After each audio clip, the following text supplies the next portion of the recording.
Okay, Assalamualaikum warahmatullahi wabarakatuh. Very good evening to all. Um, right, today, of course, the weather is not really favoring us, so it's raining heavily outside. So I decided to actually to conduct the class online. Hopefully that we can benefit from this lecture, and the title of the we call it lecture today would be foreign exchange risk. This is one of the subtopic in risk management. So basically, and I'm also not feeling really well because of this uh, rainy weather. Uh, so just um, what do you call it? Uh, Sorry. Okay,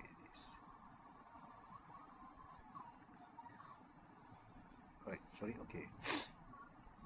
Okay, just bear with my my voice. So hopefully that you can actually understand. All right. So I would just like to know whether the sound is clear or not. Is the sound there?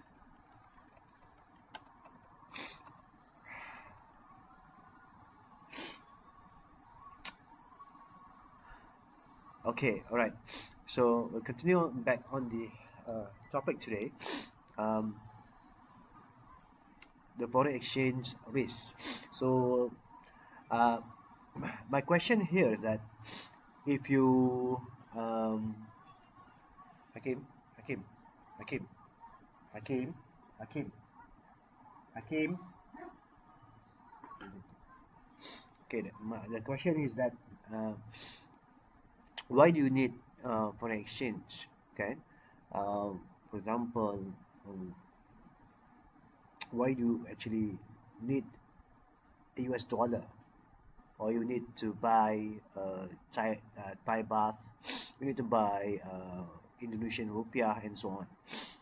Well, there are so many reasons that because every country has their own currencies, and whenever you want to trade with other countries, so basically we need to actually exchange our money to their currencies or to any other currencies that is being used, for example US dollar or British pound and so on. All right, so the background here is that globalization of financial market has increased foreign exposure of most of the banks or the financial institutions. All right, so basically uh, for financial institution may have assets or liabilities, right? For example, banks have loans uh, in US dollar, or probably they borrow from the US market. So they have like we call it foreign currency exposure in addition to direct position in the foreign currency. Right. And now the forex rate codes basically price at which one currency can be exchanged for another. So for example, direct quote is actually in the US. This means that the price of foreign currency expressed in US dollar. So this is direct quote. So basically, how much is the ringgit Malaysia in US dollar? Okay, for example, right? Or how much is British pound in US dollar? So that is what we call it the direct quote. And then for the indirect quote is in the US, for example, this means that the price of US dollar in terms of the foreign currency, for example here, Canadian is one Canadian 1.1146 for every $1, right? So basically you have a Canadian uh, code here. Here you have US dollar of 0.8972 per Canadian dollar. This is in term of direct code. This is in term of what I call it the indirect code in the US. Now, for example, if we're talking about Malaysia, so the direct code for Malaysia ringgit is actually how much is the US dollar, okay, for every one ringgit, okay.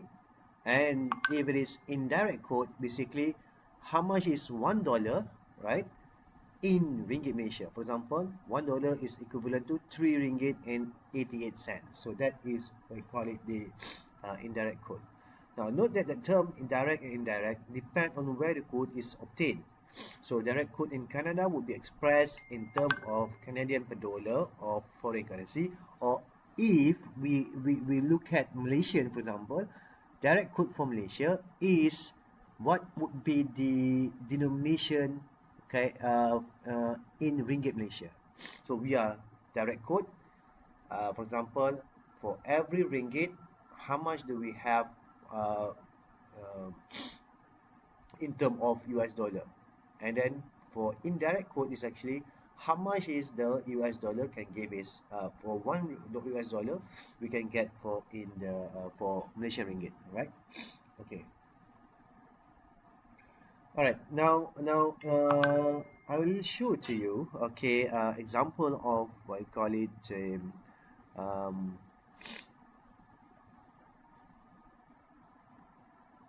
what you call it uh,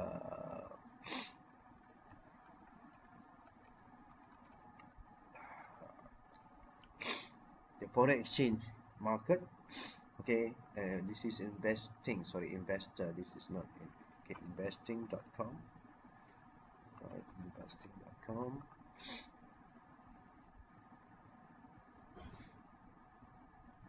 All right, now if you look at the forex, for example, we have the we have a lot of market. Okay, we have forex, we have single currency crosses, forex rates, live currency, and then so on.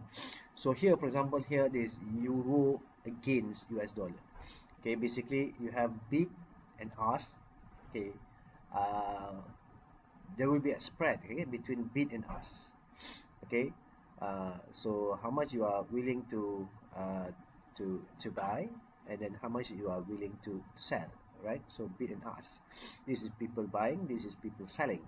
And then you have the high, what I call it, the highest point that the currency goes, and this is lowest, and there is the changes. Okay, there is about 0.15% okay increase today. So this is euro against US dollar. So basically this is one pair of euro versus US dollar. We have USD versus Japan, and then this is British pound, US dollar. This is US dollar against Swiss francs. This is US dollar against Canadian dollar, right? So there are a lot of currencies. We have a lot of countries in the world. So basically, we also have a lot of pairs here of the currencies. Now, basically, if we want to look at Malaysia, for example, we can have, which is direct or indirect quote, right? Now, let's see for Malaysia against US dollar.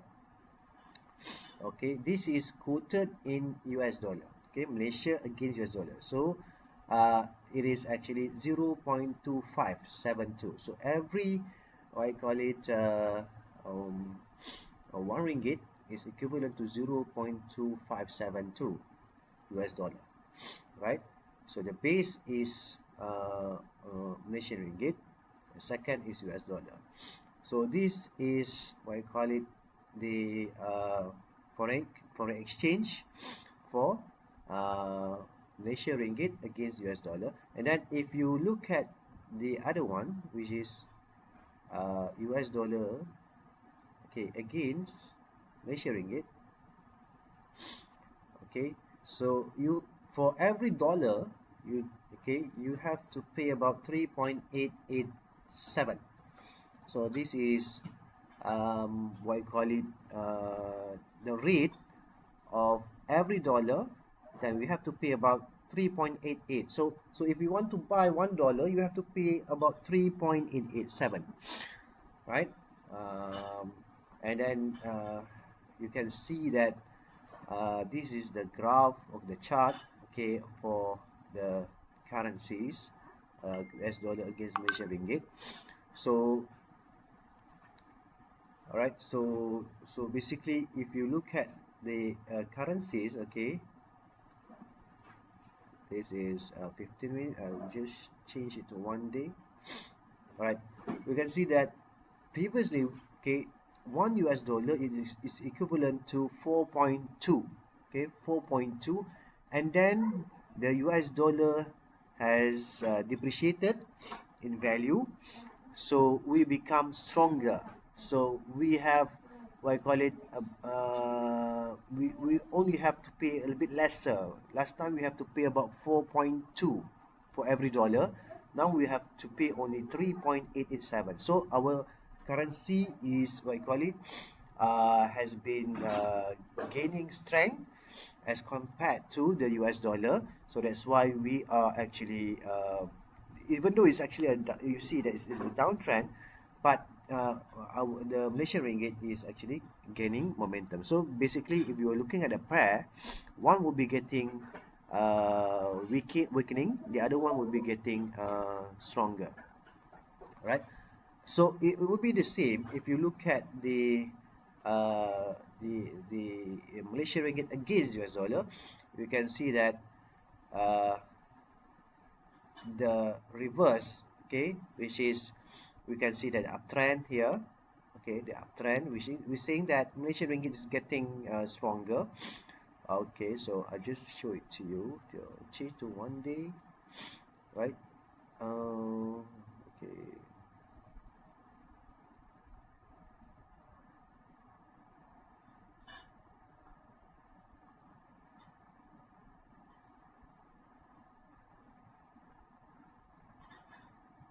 Okay, this one.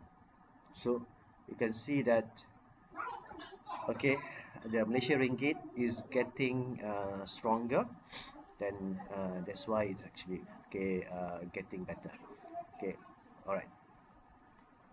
Okay, now we go back to our lecture. Right. So what we have here is uh, the direct code and indirect code is actually looking at the currencies, okay, on where is the code is being made. Okay, if it's code is being made in the US, so direct code is actually uh, looking at the foreign currency expressed in US dollar, right? So this is direct code. Okay, all right, expressed in US dollar. So if in Malaysia, so it is actually a foreign currency being expressed in Malaysia ringgit. All right. Okay. Now the foreign exchange transaction. So basically, we have spot. Okay, spot foreign exchange transaction. Spot is actually the exchange rate, which is now. Okay, we exchange it on the current exchange rate, whereas for the forward foreign exchange rate is the exchange rate in the future. Okay, in the future. So uh, the net exposure, okay, that any bank actually will face is actually basically, you look at the foreign exchange, okay, assets, okay, minus with the foreign exchange liability, plus with the foreign exchange bought, minus with the foreign exchange sold. So the financial institution may be net short or net long, right? Okay. Okay, let's look at the foreign exchange risk exposure. So basically, the financial institution may have position in spot or in the forward market. So maybe they have position in spot, and maybe they have the position in forward market. So you could match foreign currency assets and liabilities to hedge the foreign exchange risk, but must also hedge against foreign interest rate risk by matching duration, for example. So basically, financial holding companies have even greater ability to reduce their net exposure to what I call it, the foreign exchange risk. Now let's look at the what we call it, what would be the exposure to a foreign currency combined with greater volatility of the foreign currency. So volatility is actually the movement of the commodities or the stocks price, okay, or the foreign exchange rate, which actually move in a direction of up and down uh, with the diversion to the mean, right? So basically, if the any securities, actually the price fluctuation is more volatile, then the possibility of making, what call it, trading or making money in foreign exchange or in the stock market would be higher, right? As compared to if the market is not volatile. So volatility is actually something which is good, okay, for market, right? So higher volatility, then you can make more money.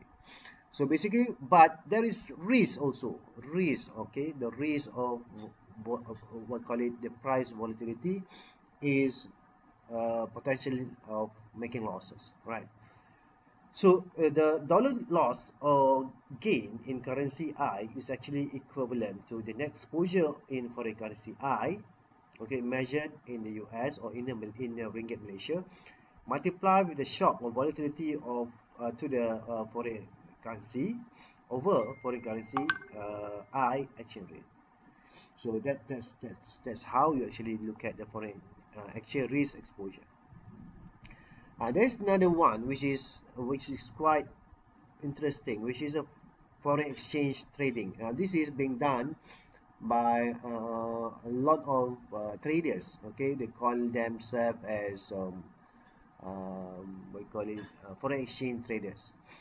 So basically, the foreign exchange market turnover as high as 5.3 trillion per day. So it's quite heavy. I mean, there are many people actually trading the foreign exchange currency.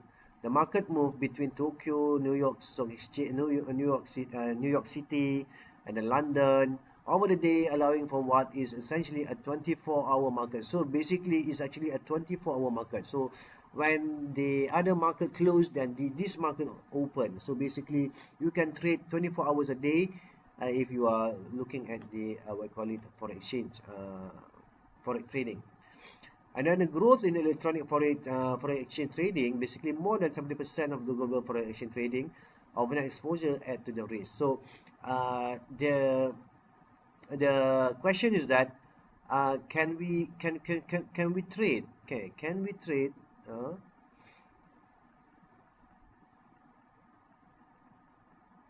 Okay, according to the Sharia perspective. Okay, Sharia.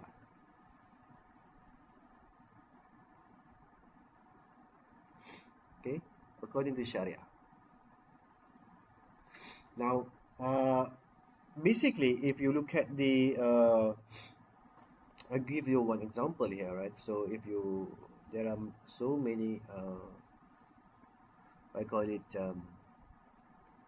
um,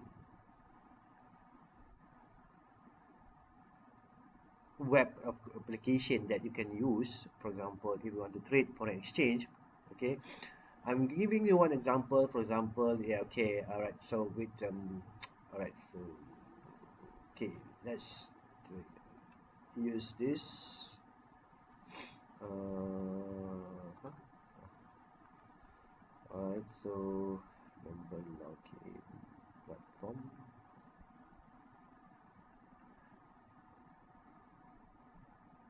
Okay, this example, okay, for, you can see whether we can have a demo account.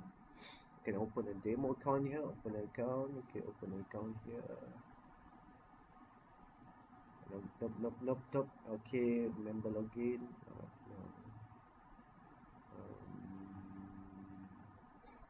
No.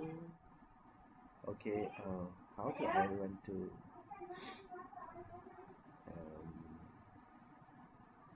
show you how to actually, all right, never mind. So okay, if you look here, okay, for example, here you can trade, okay, you can buy and sell the foreign exchange, okay, in using the online applications such as XM and so on. And then also there are also we call it the banks that actually provide you facilities on you to become a foreign exchange trader. Okay, but the issue here is that whether it's actually complying to the Sharia, is it acceptable? Is it accepted? Okay, according to Sharia. What would be the problem if we are trading? Okay, now basically there are four trading activities. Okay, when we look at the why we need foreign exchange, right? So first is actually looking at purchase and sale of currencies to complete international transaction, because you are an importer or exporter, then you want to import goods from overseas, then you have to pay the what you call it, the transaction amount, okay, in US dollar, for example. So you, because of purchase and sale of currencies, and also because you want to facilitate position in foreign real and also financial investment. Let's say you invest in other countries, right? So you we call it, you buy small companies in other countries and so on, or you set up a bank in other countries, in other Southeast Asian countries and so on.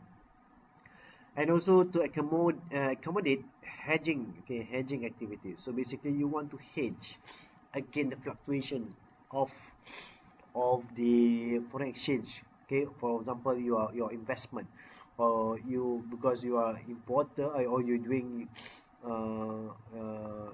let's say you are importer, then you want to lock the price of the goods that you import. Probably you will be using forward exchange. So this is actually hedging activities. And also for speculation. Okay, this is for speculation. But basically, when we look at this, there are substantial risks arise via open position, right? Substantial risks arise. So whenever you have open positions, there will be risk of the currencies will be depreciated, or it can be appreciated. So basically, it can goes down or it can goes up, right? Or it will not move anywhere. So basically, uh, there are risks, okay, when you are dealing with the foreign exchange. All right. So going back uh, to the what I call it, the example, okay. Um, okay, I'm going to show you. All right. So okay, hold on. All right. This is one example for them. Okay. Let's say we go and um, log into trade. Okay. Let's say demo. Is there any demo account here? Nope, no demo account. Okay. Real time.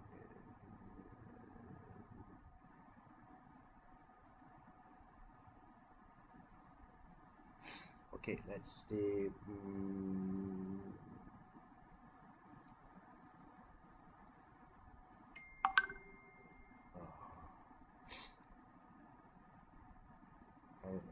All right. So, excuse me for a while, okay?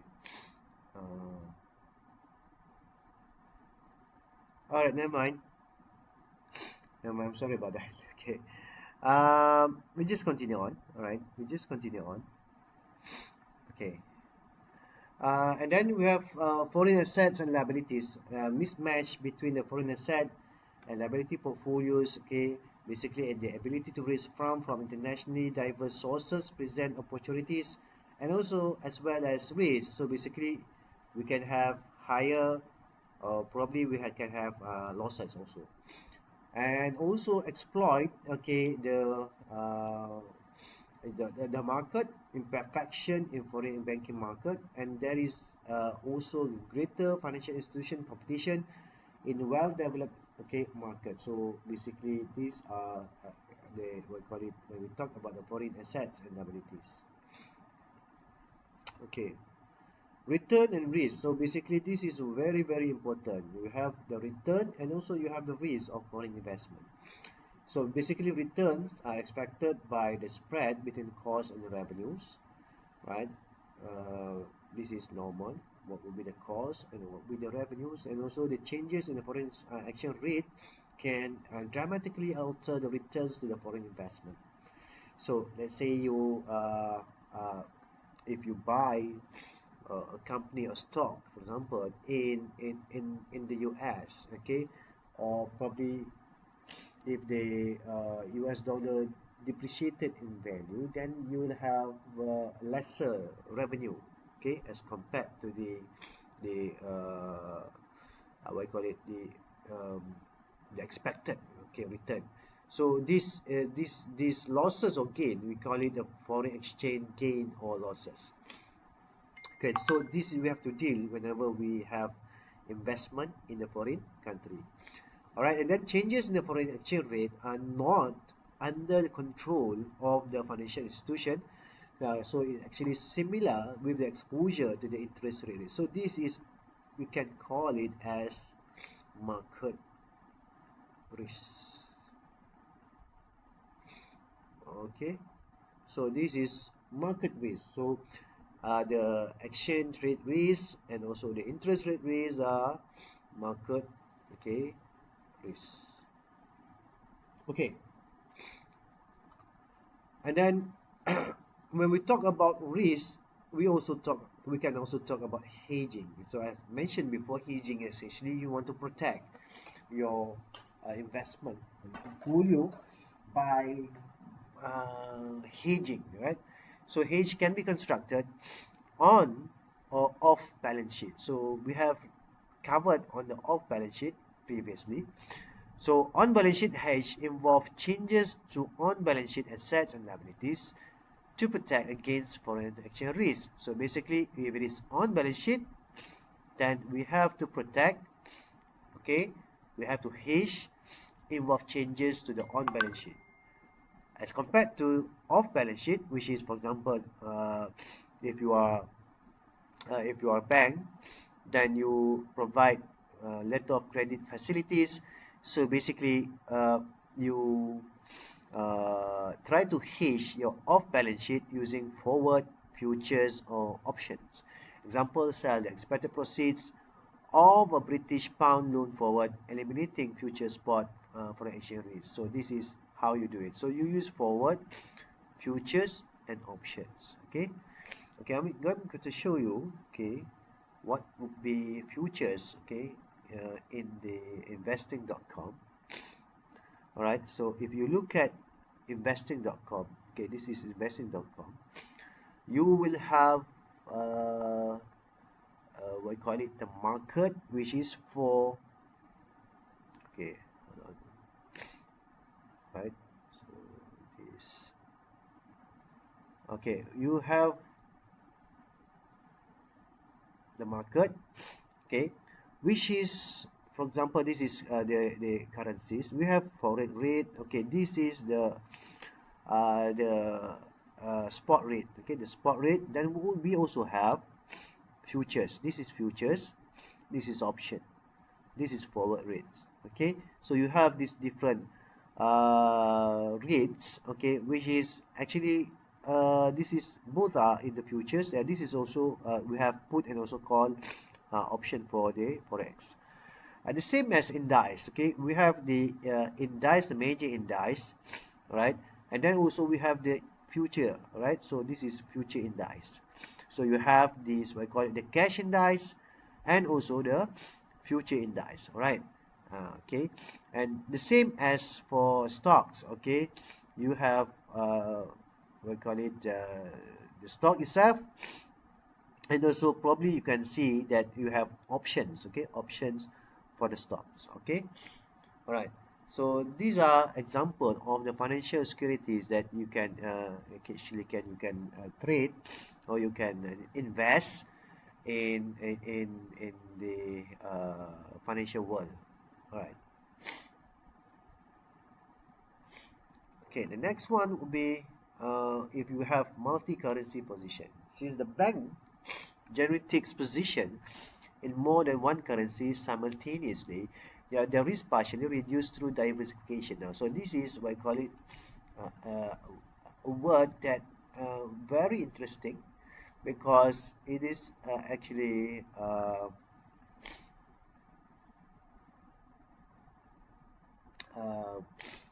you are trying to reduce the risk with diversification. But what is actually diversification, right?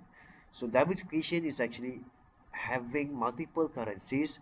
Okay, you have multiple currencies, but the currencies have negative correlation with each other. Okay, you don't want to have currencies which have positive correlation, because if one currency goes up, the other one will goes up. That would be no problem. But if you have position which is you are don't want it to be going down, so both will be going down, right? Both will be going down, and then you will have bigger losses if you don't want it to be going down. All right, so that's why for diversification you try to your best is actually to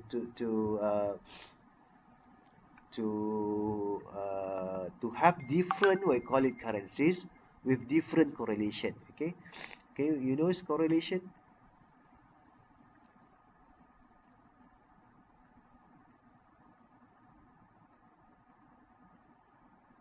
Okay, correlation, or in Malay we call it hubungan, right? Correlation. Okay, all right, and now what would be the real interest rate? Now, as maybe probably you don't know, right? So basically, how they determine the exchange rate, the foreign exchange rate, is based on interest rate, okay, and also inflation rate. So if you want to find the real interest rate, is actually basically you have to take the difference between nominal rate and also the expected rate of inflation. Then you get the real interest rate. So in other words, if you want to get the nominal interest rate, you just take real interest rate plus with the expected rate of inflation. All right. Now let's look at the diversification effects. Okay, if domestic and foreign interest rate or equity return aren't highly correlated over time, potential gains from asset liability portfolio diversification may offset mismatching risk. So this is what I mentioned before. Okay, correlation. So this is the key word here. So you shouldn't have what I call it these two pairs of what I call it two securities or equity or anything that are highly correlated with each other. So you can diversify from we call it a portfolio of a different correlated assets. And nominal return is actually the real interest rate in country I plus the inflation rate in country I. So basically that's is actually the you want to get the nominal return. You look at the KRF, or the real rate of interest in country I, then the inflation in country I. Okay, the expected inflation in country I. All right, now let's look at purchasing power parity. Now in equilibrium, so real rate of interest should be equal across countries. So this should be equal across country. The one that is different is basically inflation rate. This one, therefore, the difference in nominal interest rate reflect differences in inflation rate across country. So this is in theory. The real rate of interest similar. Okay, if Malaysia is 4%, then the US should be 4%. What? Okay, the differences is the inflation rate, which is your purchasing power. Okay, of certain products, okay, or goods, okay, would be different according to the countries. An exchange rate should adjust in response to the differences in the inflation rate. So basically the interest, okay, a domestic minus uh, the sorry, this is inflation domestic minus the inflation foreign, equal to the changes, okay, of the spot rate, okay, domestic over foreign, over the spot rate domestic over foreign. So this is how you can basically, okay, the differences in the inflation is being adjusted by your exchange rate. Okay, so basically talking about that, your ringgit, okay, RM1,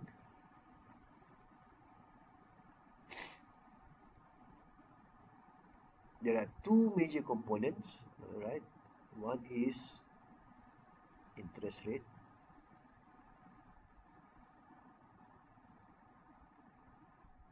the other one is inflation rate.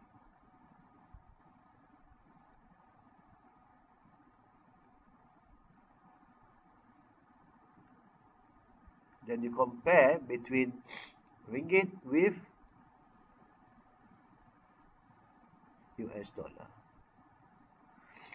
Okay, then you will have what I call it the exchange rate of the country. Okay, interest rate parity theorem. So basically, equilibrium condition is that there should be no arbitrage opportunities available through lending and borrowing across currencies, which requires that, okay, 1 plus R US, okay, equal to the forward over spot, okay, at time t, multiply with the 1 plus R foreign and time t. So basically, they should be equilibrium, right? So the rate in US, or also the rate in the foreign currency, is based on the currency exchange. Okay, this is forward rate over with the spot rate. So the difference in interest rate will be offset by the expected change in the exchange rates. Okay, all right. Okay, now is that clear? Okay, I would like to ask the class first. Okay.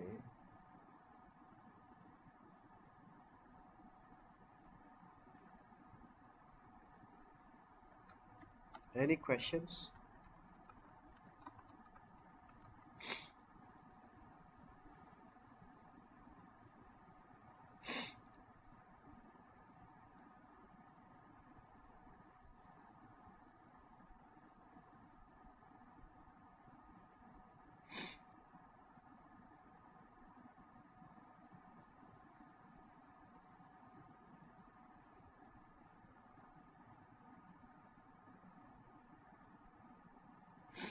Any questions? Let's see from Facebook. All right.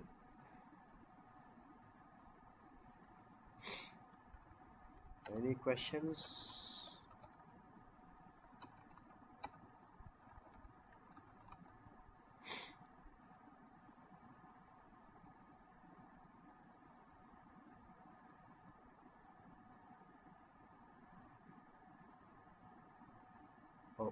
Oh, where is the? Oh, this one.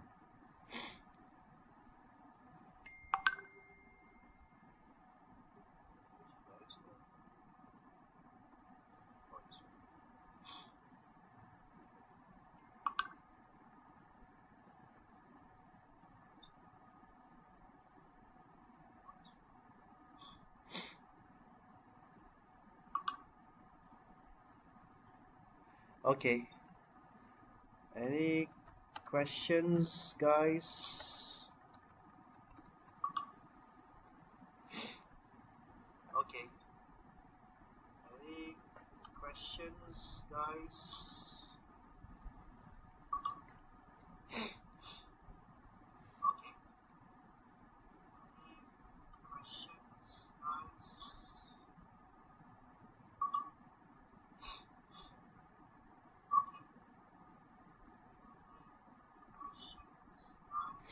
Okay, saya bagi masa about 5 minutes to give me questions. You can write here questions.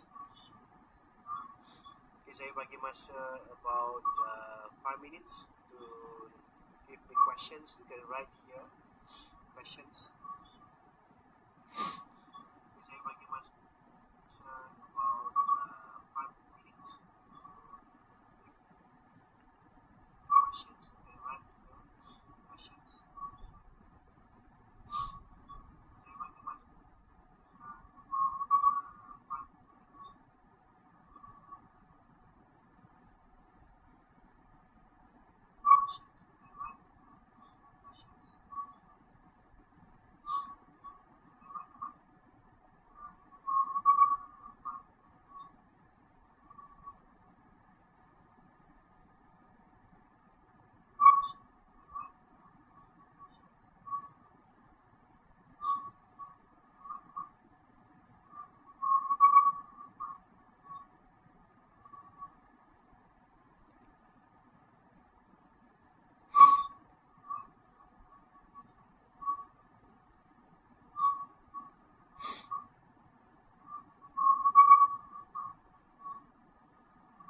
hanya ada 10 orang yang live ke 9 orang. 9 people live here. Okay. Mana yang lain ni? 8 orang je ni.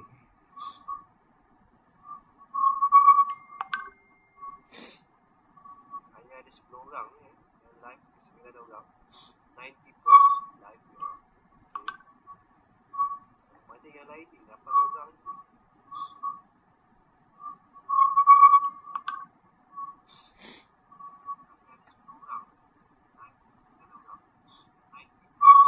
Okay, today class because it's raining heavily. Saya bagi chance lah kepada mereka ni semua untuk ada kelas online saja. So hopefully tak ada dah basah-basah datang kelas. Kelas kita kan selalu malam. Today class because it's raining heavily. Saya bagi chance lah kepada mereka ni semua untuk ada kelas online saja.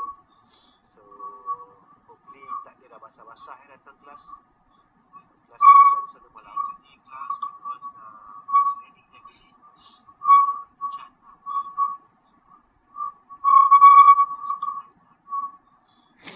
Alright, if there is no questions, then your tutorial question will be number 1, 2, 3, 4, 10, 11 and 12. So these are the questions that you need to do. Right, so alright, if there is no questions, then your tutorial question will be number 1, 2, 3, 4, 10, 11 and 12. So these are the questions that you need to do. Right, so alright, if there is no questions, then your tutorial question. Alright, okay. So that would be the lecture for today. It's a very quick lecture because when I do it online, I try to make it very fast, because I know that when you have to go for online, you need to have a very short and sweet, I call it lecture. So because it will take some time for you to I mean, it will cost you some money, right? So basically, when you have to go for online, but basically, if you have any questions, then you just please drop by to my office, and then or probably you can just WhatsApp me, or not WhatsApp, or you can Telegram in the group, right? You can just send a message in the Telegram group, and you can ask questions about the topic that we discussed today. So with that, I would like to thank you, and then see you in what I call it next week. Okay, don't forget that you have your assignment for we call it the 2 companies that have been assigned for the group work. So with that, I thank you. Assalamualaikum warahmatullahi wabarakatuh.